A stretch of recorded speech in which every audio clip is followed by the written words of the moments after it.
LPS കീഴാളൂർ പരിസ്ഥിതി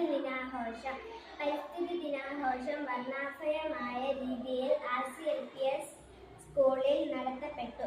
പരിസ്ഥിതി ദിനാഘോഷത്തിന്റെ ഉദ്ഘാടനം കീഴാളൂർ കൃഷി ഓഫീസർ ശ്രീമതി ആശ കുട്ടികൾക്ക് പരിസ്ഥിതി ദിനാഘോഷ സന്ദേശം നൽകിക്കൊണ്ട് തുടക്കം കുറിച്ചു. തുടർന്ന് പരിസ്ഥിതി ദിന convener Shrimati Suja M, staff secretary Shri Aloysius Babu എന്നിവർ സംസാരിച്ചു.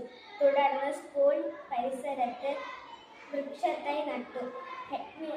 ഹെഡ്മിനിസ്റ്റേഴ്സ് Shrimati Jacintha M, local manager കൃഷി officer Shrimati Asha, PTA president Shri Shibu എന്നിവർ ഫലവൃക്ഷത്തൈ നട്ടുകൊണ്ട് പരിസ്ഥിതി മാസാചരണ പ്രവർത്തനങ്ങൾക്ക് തുടക്കം കുറിച്ചു.